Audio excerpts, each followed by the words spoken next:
Erdi Aroa, kantu gregorianoa eta polifonia. Erdi Aroa izenarekin ezagutzen dugun garai historikoa, 5. mendean hasi zen Mendebaldeko Erromatar inperioaren erorketarekin, eta 15. mendean amaitu zen Ekialdeko Erromatar inperioaren erorketarekin batera. Erdi Aroko Europan erlijioa, hau da, kristautasuna, bizitzaren erdigunea zen, eta elizak sekulako boterea zuen. Horrek musikan eragin oso nabarmena izan zuen. Izan ere, Erdi Aroko musikaren zati handi bat musika erlijiotsua zen, kultura eta artearen zentro handiak ziren eliza, tenplu eta santutegietan sortutakoa. Elizaren barruan eta inguruan sortutako musikatik aparte, erlijioarekin zerikusirik ez zuen musika bereizi behar dugu, musika profanoa deitzen duguna. Gaur, Erdi Aroko musika erlijiotsua ikusiko dugu. Erdi Aroko musika erlijiotsu guztia musika abestua zen, musika erlijiotsua otoitz musikatuak baitziren. Zer dira baina otoitzak? Otoitzak jainkoari zuzendutako hitzak dira. Horrela, elizak garrantzi handia eman zion abesteari. Elizarentzat abestea jainkoarengana hurbiltzeko zein jainkoa goraipatzeko modurik hoberena baitzen. Erdi Aro hasieran, kantu gregorianoa izenez ezagutzen den abesteko modu bat nagusitu zen elizan. Gregorio Handia aita santuak eliza guztiek liturgia berdina izan zezaten nahi zuen, eta horretarako hainbat kantu erlijiotsu bildu zituen, elizkizunetan hauek abestera derrigortuz. Bere omenez, kantu guzti horien bildumak kantu gregoriano izena hartu zuen. Baina kontuz, berak ez zituen kantu hauek asmatu, aurretik sortutakoak baitziren. Antolatu besterik ez zituen egin. Hauek dira kantu gregorianoaren ezaugarriak. Bere izenak esaten duen moduan abestua da, instrumentuen laguntzari gabe. Ahots bakar batera abesten da, hau da, melodia bakar bat du. Honi, monodia, kantu monodikoa edo kantu laua izenekin ere deitzen diogu. Erritmoa librea da, abestutako tekstuari jarraitzen diona. Bere tekstua latinez dago eta erlijiotsua da.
Kantu gregorianoaren ondoren, 11. mendean gutxi gora bera, polifonia izeneko musika egiteko modua garatzen hasi zen. Monodia abestutako ahots edo melodia bakarra bada, polifonia aldi berean entzuten diren soinuen multzoa da. Hau da, melodia bat baino gehiago batera, bakoitzak bere garrantzia eta independentziarekin. Lehenengo asmakizun polifonikoek kantu gregorianoaren melodia bat hartzen zuten oinarri, eta melodia horri beste melodia bat gehitzen zioten azpitik. Ahots berri honek organum edo diskantus izena har zezakeen, bere nondik norakoen arabera. Lehenengo polifonia hauek egiteko modua, ars antiqua, arte zaharra, bezala ezagutzen da. Entzun dezagun orain Perotin egilearen Biderunt omnes organuma, 1900 urte ingurukoa.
Zertxo bait lehenago, 9. mendean edo, notazio musikala garatzen hasi zen.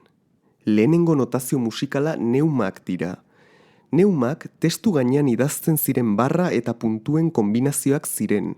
Hizkuntzaren azentuazioan zuten sorburua eta melodiaren norantza adierazten zuten bakarrik. 11. mendean Guido de Arezzo monje italiarrak ezagutzen ditugun noten izenak asmatu zituen, eta nota horiek adierazteko 4 lerro ezarri zituen. 4 lerro hauek tetragrama izenarekin ezagutzen dira, gaur egungo pentagramaren aurrekaria. Lehengo neumetan oinarrituz, figura musikalak osatuz joan ziren, tetragrama honetan idazteko modukoak. Notazio musikal berriak polifoniaren garapena bultzatu zuen. Orain errazagoa baitzen melodia idatziak era gehiagotan konbinatzea. Honen ondorioz, 14. mendean Ars Nova, arte berria, izeneko polifonia estilo berria sortu zen Frantzian. Musika egiteko modu berri honen adibidea dugu motetea izeneko konposizio polifonikoa. Motetea konposizio erlijiotsua da, 2 edo 3 ahotsetara, non ahots bakoitzak letra eta erritmo ezberdinak abesten dituen.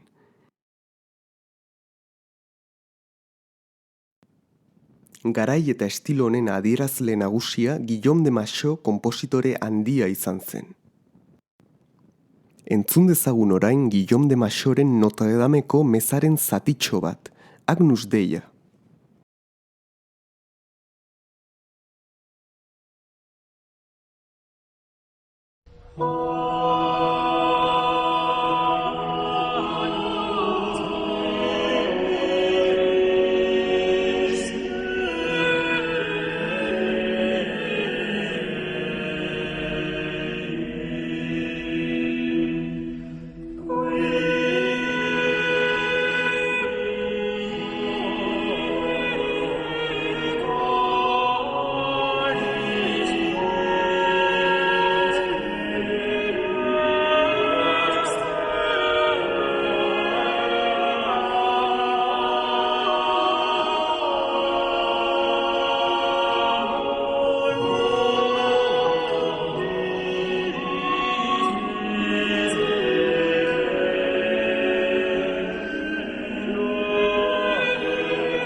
musika erlijiotsua zaritu izan bagara ere, 14. mendeko polifonia aurrerakuntzak musika profanora edatu ziren, elizatik kanpo.